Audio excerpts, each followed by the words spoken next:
अस्सलाम वालेकुम dear students guys, क्या हाल है। उम्मीद है सब लोग खैर से होंगे। तो जनाब, आज का जो हमारा टॉपिक है, आपको थंबनेल से पता चल गया होगा कि आज मैंने जो टॉपिक सिलेक्ट किया है वो है adjustment in financial statements. This is very important topic. ये टॉपिक आपको ऐसे है जैसे आपने सारा फाइनल अकाउंट आपको आता है, क्योंकि जिस शख्स को एडजस्टमेंट नहीं आएंगी उसको फाइनल अकाउंट का भी नहीं पता होगा, और जिसको एडजस्टमेंट का ट्रीटमेंट आ जाएगा इट्स मीन उसको फाइनेंशियल स्टेटमेंट्स भी बनानी उसके लिए कोई मुश्किल नहीं होगी। उसको वो सारा ट्रीटमेंट पता होगा जो फाइनेंशियल स्टेटमेंट के अंदर कहाँ कहाँ एडजस्टमेंट होती है। तो पता चला कि एडजस्टमेंट जो है ना, ये बड़ा इंपॉर्टेंट टॉपिक है। ये एक किस्म का आप कह लें कि इसका निचोड़ है कि जिसने जितना फाइनल अकाउंट सीखा होगा उतनी ज़्यादा उसको एडजस्टमेंट करने में आसानी आएगी। तो इर्रिस्पेक्टिव ऑफ द स्टूडेंट, आप किसी भी बैकग्राउंड के स्टूडेंट हैं, आप ICom, BCom, M.Com, एस.सी.सी.ए, CA, पी.एम.एस, CSS, इस तरह के कोई भी अगर आप कॉमर्स के स्टूडेंट हैं तो विदाउट एडजस्टमेंट आपका फाइनल अकाउंट कंप्लीट नहीं होगा। जब तक आपको फाइनल अकाउंट में ग्रिप नहीं होगी तब तक आप इसको नहीं कर सकेंगे फाइनल अकाउंट को, क्योंकि every final account must have some type of adjustments. Without any adjustment no question will be appear, no question can be attempt in the exam. So let's start the topic. ये इसके अलावा अगर आप कोई competitive exam दे रहे हैं, जैसे inspector inland revenue का भी चल रहा है, उसका इंटरव्यू कंडक्ट होने वाला है, तो उसमें भी आपको पता है कि चूंकि कॉमर्स के बैकग्राउंड का स्टूडेंट मांगा गया है कि कॉमर्स के बैकग्राउंड वाले स्टूडेंट होंगे वही अपीयर होंगे इंटरव्यू में, तो उसमें भी आपसे क्वेश्चन किए जा सकते हैं कि एडजस्टमेंट क्या होती है। क्योंकि as a inspector inland revenue जब आप किसी का डेस्क ऑडिट कर रहे होंगे रिटर्न्स के अंदर से, तो फिर आपको एडजस्टमेंट के बारे में पता होना चाहिए कि यहाँ पर इसकी ये एडजस्टमेंट लगी है, यहाँ पर ये एडजस्टमेंट होनी चाहिए थी, या यहाँ पर इस टैक्स पेयर ने ये एडजस्टमेंट की होगी। तो लेट्स स्टार्ट, देखते हैं आज के टॉपिक में क्या क्या चीज़ें आएंगी। फर्स्ट ऑफ ऑल हम वो एडजस्टमेंट देखेंगे कि जो एडजस्टमेंट नॉर्मली अक्कर होती हैं फाइनेंशियल स्टेटमेंट में। सबसे पहली एडजस्टमेंट आ रही है जी एक्रूड एक्सपेंसेस और आउटस्टैंडिंग एक्सपेंसेस और expenses payable. These three names belong to one category, that is accrued expenses. In simple words, you can say the outstanding expenses or the expenses payable. आगे जाके हम further इसकी detail discussion देखेंगे। इस slide में सिर्फ मैं आपको दिखाऊंगा कि कितनी किस्म की एडजस्टमेंट होती है और उसका क्या क्या नाम हो सकता है एडजस्टमेंट का। The second one is the adjustment that is prepaid expenses और unexpired expenses, or you can say the expenses paid in advance. So again, these three names belong to one category. You can be judged by any one of them, any one name from them, कि आपको कोई भी नाम दे के आपको जज किया जा सकता है कि आया आपको इसका आइडिया है या नहीं। तो मोस्ट इंपॉर्टेंट ये दोनों ही है, एक्रूड क्या होते हैं, एक्रूड एक्सपेंसेस क्या होते हैं और एक्रूड इनकम क्या होती है। तो यहाँ पे एक्रूड एक्सपेंसेस आ गए, प्रीपेड एक्सपेंसेस आ गए। देन आगे अक्रूड रेवेन्यू क्या होता है या रेवेन्यू रिसीवेबल क्या होता है, ठीक है। देन अनअर्न्ड रेवेन्यू क्या होगा या revenue received in advance, what does it mean, how can we treat this type of adjustment, we will discuss in the next slide. But now here we only overview of only types of adjustments. So the next one is the depreciation of the assets. As you know already, every assets will be depreciated at the time of closing of financial statement. Depreciation, what is depreciation? Is the wear and tear salvage of the assets, कि जितना assets आप utilise करेंगे, जितना asset use किया जाएगा उसकी value में कमी आएगी। तो जो उसकी वैल्यू में कमी आएगी that is known as the depreciation. Now next is the provision for bad debts. As you know, business 90% deal in the credit sale. When you sell your customer on credit basis is it's definitely be done in the future that some debts will be bad debts. So for covering this situation, you have to create the provisions that is known as the provision of for the bad debts. कि आपने advance में ही ये तखमिया लगा लिया कि next future में हो सकता है कि हमने जितनी सेलें अब तक की हैं, साल का एंड हो गया, साल के एंड पे आपने अपने फाइनेंशियल स्टेटमेंट्स बनाई और आपने देखा जी हमारे डेटर्स शो हो रहे हैं 1 लाख रुपीज़ के। आपने कहा जी हो सकता है फ्यूचर में इसमें से कुछ बैड डेट्स हो जाएं, कुछ कर्जे ना दिए जा सकें, कुछ लोग सॉल्वेंट हो जाएं, या कुछ इसमें से वो डिस्काउंट अवेल कर लें जिस वजह से हमारा ये बैड डेट्स हो जाए, तो आप उसको एस्टीमेट तौर पे आप उसकी प्रोविजन बना लेते हैं, उसको माइनस कर देते हैं अपने डेटर्स में। आगे जाके हम उसका ट्रीटमेंट भी देखेंगे। The next one is the provision for discount, this is same as the provision for bad debts. So the next one is interest on capital.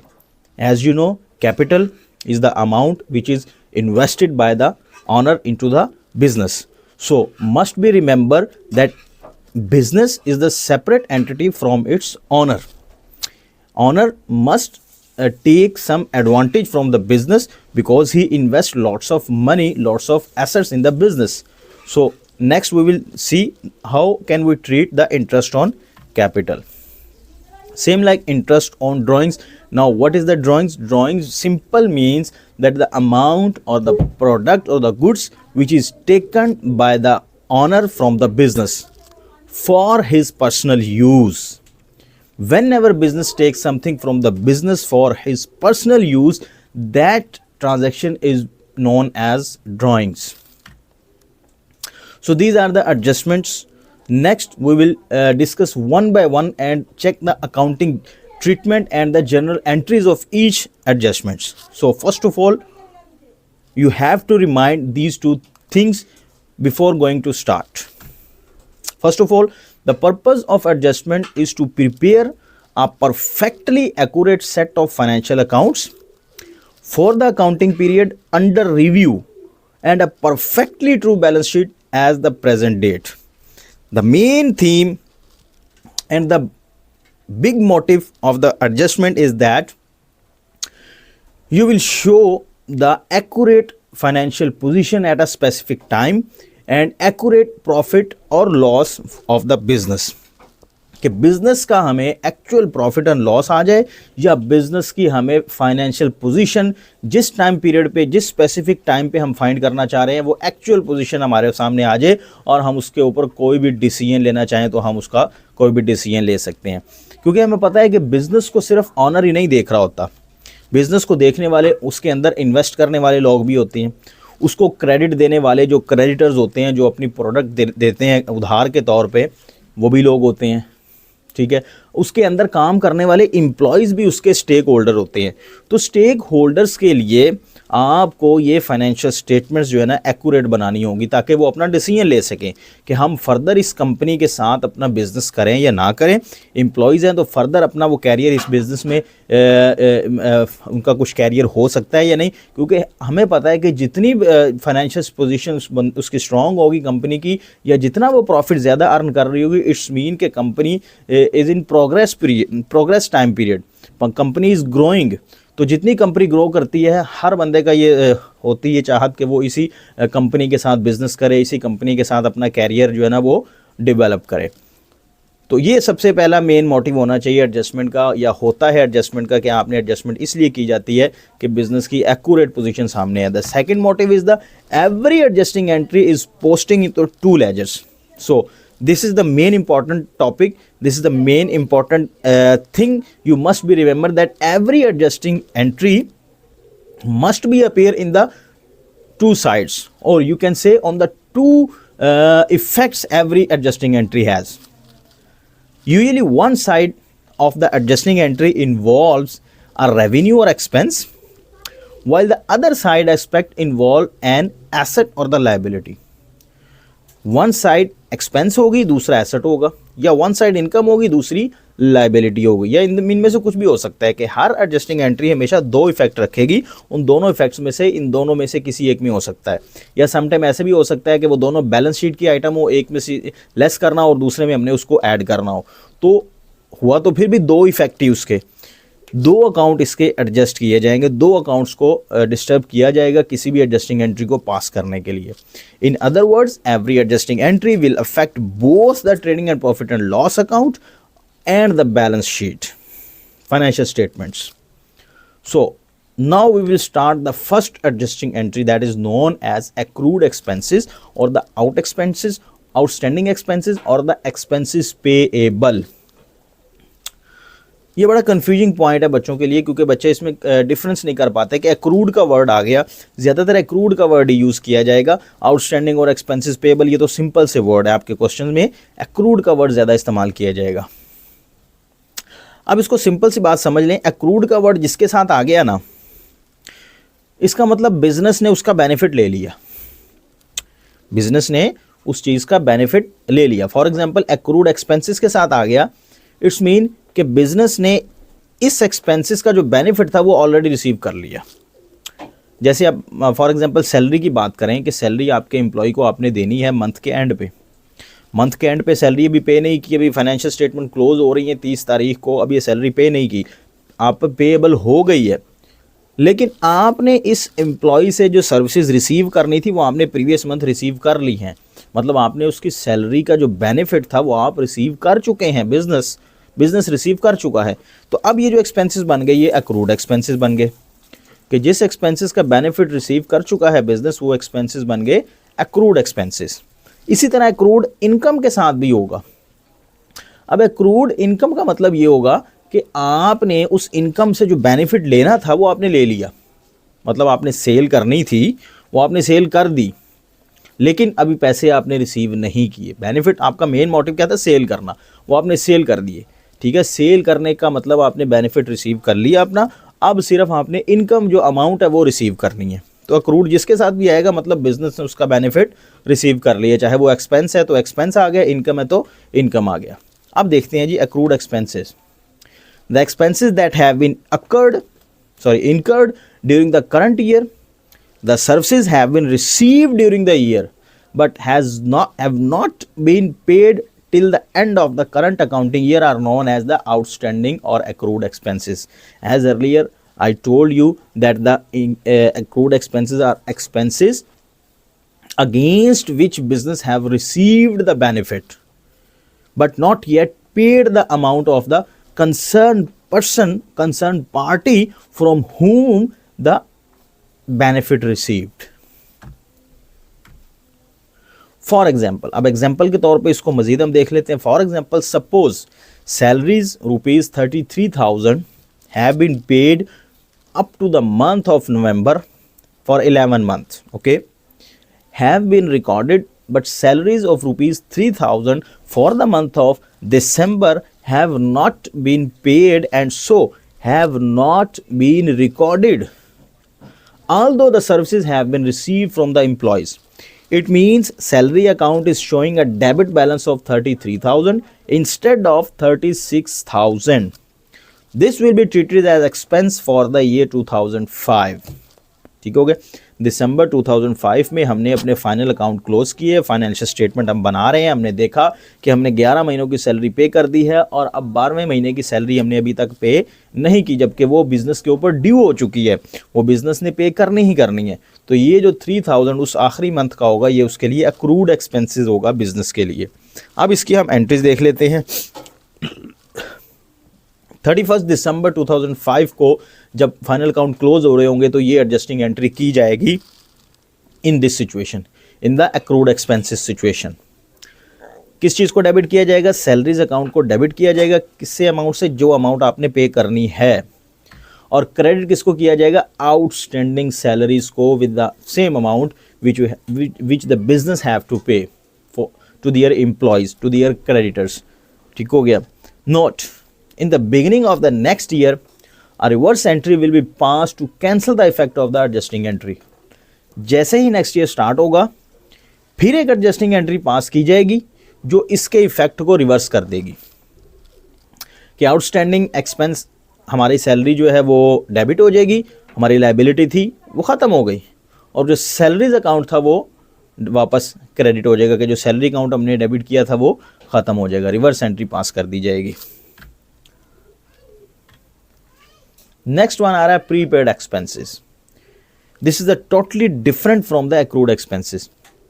In accrued expenses you have received the services against the payment which you not paid, but in this scenario you don't received any services yet, but you have to pay the amount.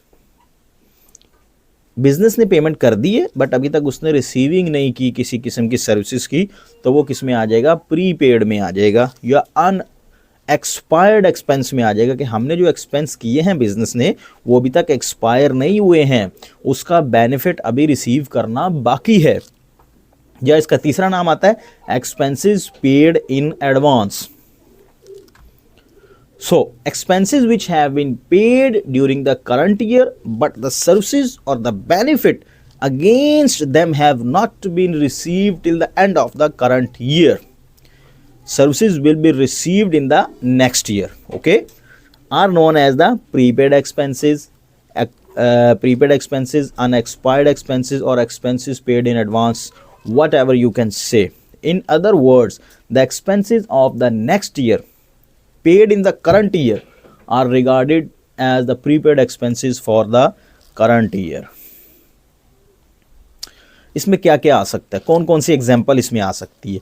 मिसाल के तौर पे आपने insurance पे कर दी है, insurance का आपकी जो बुक्स ऑफ क्लोज है वो आपकी 31 दिसंबर को हो रही हैं, जबकि आपने इंश्योरेंस जो पे की है वो जुलाई टू जून पे कर दी है।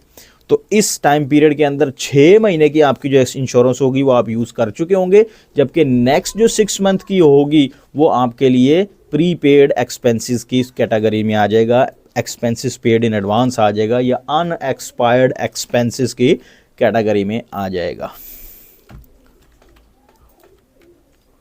फॉर एग्जाम्पल, इसके लिए हम एग्जाम्पल देख लेते हैं ताकि मजीद हमारी क्लियरेंस हो जाए। For example, suppose on 1 January 2005 we acquired a building on rental basis.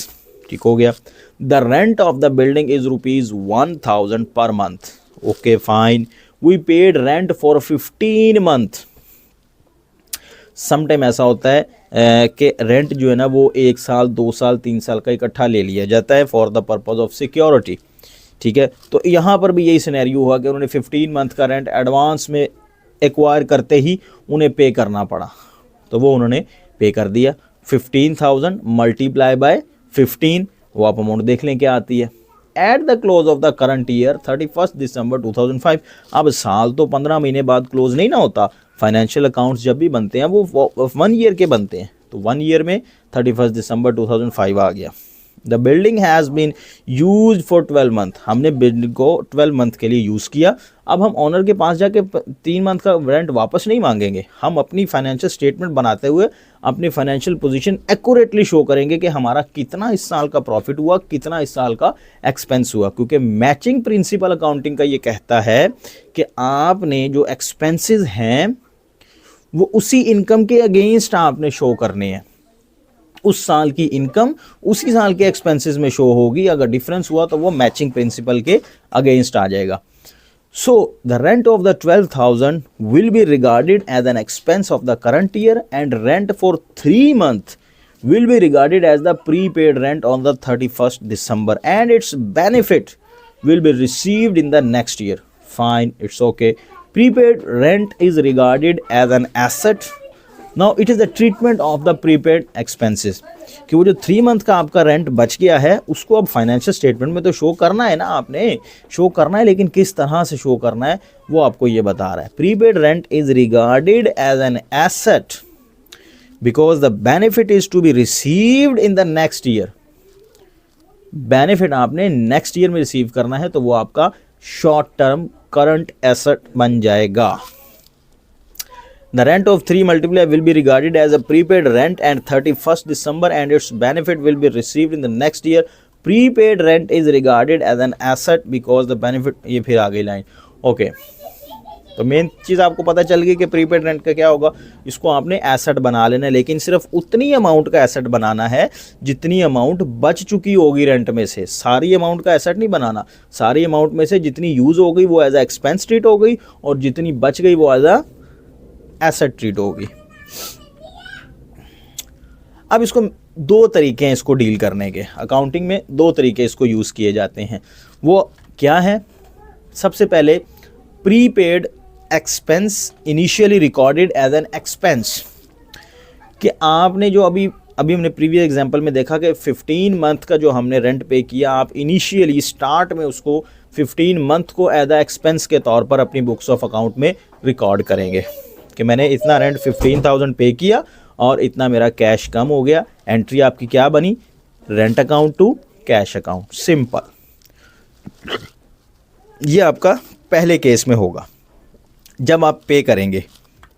दूसरा केस क्या कहता है, आप prepaid expenses initially recorded an asset, कि आपको पता है आप 15 मंथ का पे कर रहे हैं और आपकी जो बुक्स ऑफ अकाउंट है वो क्लोज हो जानी है इसी 15 पीरियड के दौरान ही। आप क्या करें, इस पूरे 15 मंथ के रेंट को प्रीपेड एक्सपेंस के तौर पे एसेट बना लें। जब भी आपका एसेट इंक्रीज होता है बिजनेस में तो क्या उसको डेबिट किया जाता है, जी उसको डेबिट किया जाता है। तो एंट्री क्या होगी, prepaid rent to cash account. आपने कैश के जरिए या बैंक के जरिए पेमेंट की तो आपकी ये एंट्री बन गई। साल के एंड पे दोनों की एंट्रीज डिफरेंट होंगी, जो पहला सिनेरियो है उसकी डिफरेंट होगी, सेकंड सिनेरियो की एंट्री डिफरेंट होगी। अंडर मेथड 1 क्या होगा, when expenses are paid we debited the concern expense account and credit the cash account.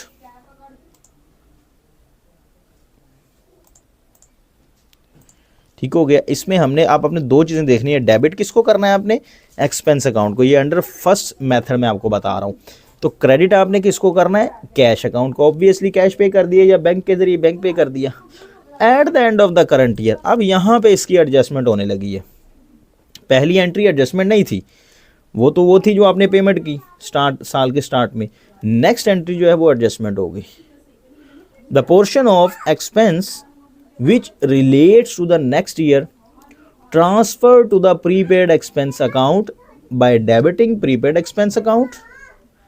और नेचर इसकी क्या होगी, एसेट की नेचर होगी। और क्रेडिट किसको करना है आपने, उस एक्सपेंस अकाउंट को जो आपने ऑलरेडी डेबिट कर दिया था।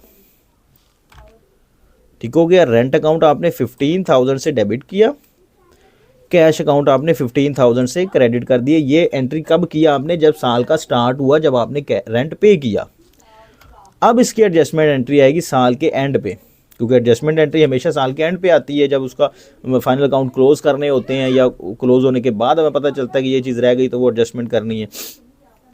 प्रीपेड रेंट को आप डेबिट कर लेंगे, क्योंकि 3 महीने का रेंट जो है वो 3,000 बना, इसको आप अपना एसेट बना लेंगे। और ये जो आपने रेंट पहले से दे दिया था 15,000 का, इसमें से 3,000 अभी नहीं हुआ, ये कम हो जाएगा एक्सपेंस। तो जब एक्सपेंसेस कम होते हैं तो उसको क्या किया जाता है, क्रेडिट किया जाता है। ये फर्स्ट मेथड के तहत आप ये वाली एंट्री करेंगे। नेक्स्ट आ रहा है जी एक्रूड रेवेन्यू या रेवेन्यू रिसीवेबल, सेम नाम है इसका। There may be a revenue which have earned on which has become due in the current year but has not been received in cash within the current year. It will be received next year. Such revenue is known as the accrued revenue or revenue receivable. Simply revenue आपका हो चुका है, cell आपकी हो चुकी हैं, लेकिन आपने अभी तक उसका जो अगेंस्ट है, जो बदला है, उसका नेमुल बदला है, वो रिसीव नहीं किया। क्या हो सकता है, सेल है मिसाल के तौर पे आपकी, आपने सेल की, पैसे नहीं रिसीव किए, अकाउंट रिसीवेबल आपके बन गए। ठीक हो गया। For example, suppose we deposit ₹1 lakh into the bank at 10% per annum rate of interest on 1st January 2005। क्या होगा, आपने 1 जनवरी को ये ट्रांजैक्शन की, आपने क्या किया, 1 लाख रुपीज़ बैंक में जमा करवा दिए, इन्वेस्टमेंट कर दी।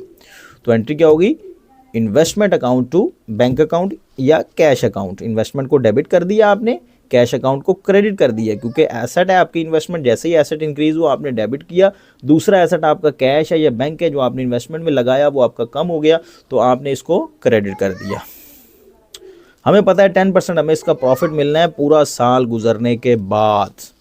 31 दिसंबर को 2005 को हमें ये प्रॉफिट मिलेगा। ऑन 30 जून 2005 6 मंथ गुजर गए। द बैंक पेड ₹5,000, 6 मंथ के बाद उन्होंने पेमेंट कर दी। ठीक हो गया। As interest for the month end was passed the following entries. Bank and cash account 5,000 debit हो गया, टू इंटरेस्ट अकाउंट इसको क्रेडिट करेंगे हम 5,000 से। accrued interest account is debited with the 5,000 which shows increase in asset and interest account credited which shows the increase in interest यानी कि revenue from 5,000 to 10,000। असल में हमारा जो इंटरेस्ट बना है वो 10% का बना है।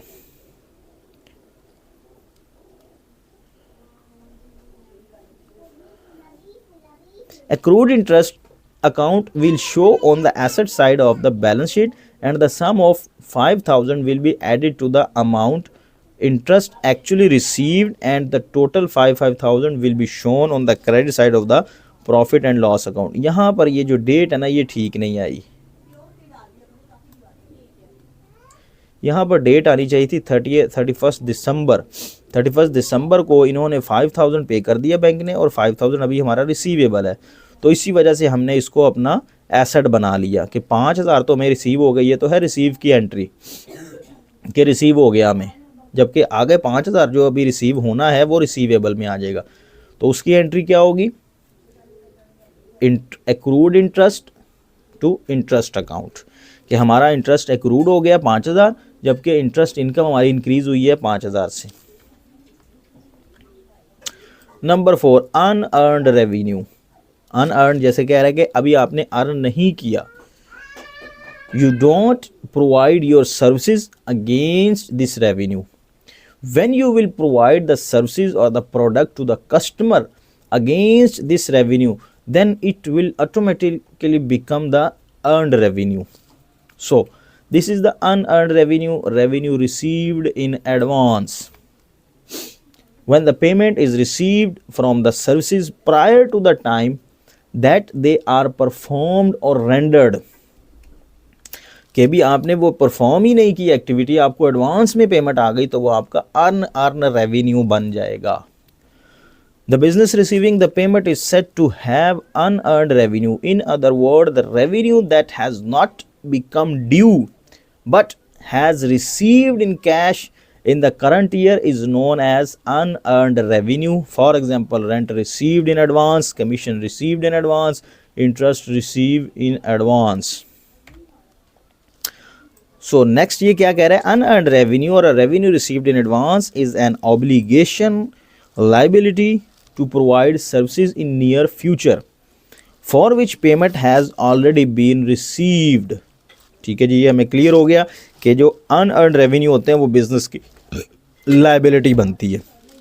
बिजनेस ने फ्यूचर में उसके अगेंस्ट सर्विसेज पे करनी है लेकिन अभी तक नहीं की, तो बिजनेस के ऊपर एक लाइबिलिटी क्रिएट हो गई, लाइबिलिटी बन गई कि भाई ये पैसे आपने एडवांस में ले लिए हैं, इसकी सर्विसेज आपने फ्यूचर में देनी है। For example, suppose Mr. Salman is a commission agent and has received rupees 6,000 as a commission from his client during the current year 2005. Okay. One half of the commission received is in respect of services to be provided next year. कि one half of the services जो होगी, commission जो होगी वो relate कर रही है next year की सर्विसेज से। कस्टमर ने एडवांस में पे कर दिया कि भाई हमने आपको 6 महीने के जो ना एडवांस में कमीशन दे दी है, लेकिन उसमें से 3 महीने जब बुक्स ऑफ अकाउंट क्लोज होने लगी तो वो पता लगा जी 3 महीनों की इस साल से रिलेट है, क्योंकि हमारे बुक्स ऑफ अकाउंट इसी साल क्लोज हो रहे हैं, तो जो बाकी 3 महीने रह गए हैं वो ऑटोमेटिकली नेक्स्ट ईयर से होंगे। It means the revenue earned during the current year 3,000 only and the commission of 3,000 relate to the next year, which is unearned commission for the current year. It is now liability of Mr. Salman to provide services to his client in the next year. Okay, fine.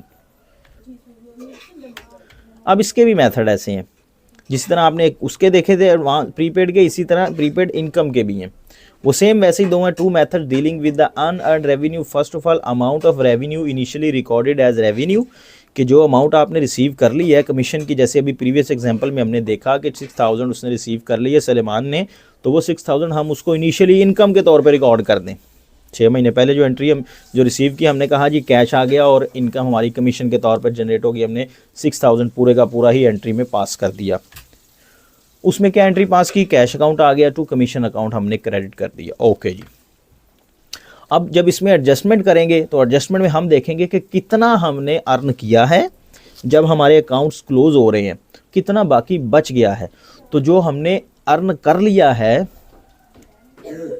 वो छोड़ के बकिया amount को हम debit कर देंगे कि हमारी commission जो थी जिसको हमने प्रीवियसली इनकम्स कंसीडर किया था उसमें से इनकम कम हो गई है अब, और वो इनकम कम कितनी हो गई है वो उसको हम डेबिट कर देंगे।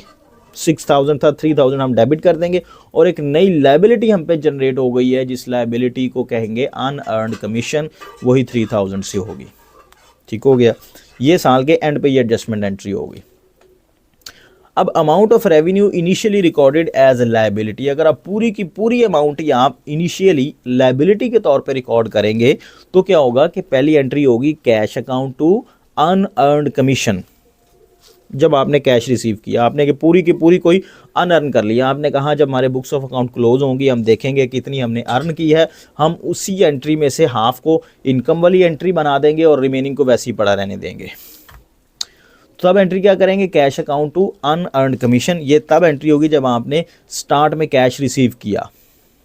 अब बुक्स ऑफ अकाउंट क्लोज होने लगी हैं मिड ऑफ द टाइम, तो उसमें एंट्री क्या होगी एडजस्टमेंट के लिए, अनअर्न्ड कमीशन को आप डेबिट कर देंगे क्योंकि ये आपकी लायबिलिटी थी। अब लायबिलिटी ये नहीं रही, लेकिन रिमेनिंग अमाउंट की लायबिलिटी नहीं रही, बकिया अमाउंट की रही अभी लायबिलिटी, और लायबिलिटी ना रहने से आपकी इनकम जनरेट हो गई एक, जिसको आपने कमीशन का नाम दे दिया।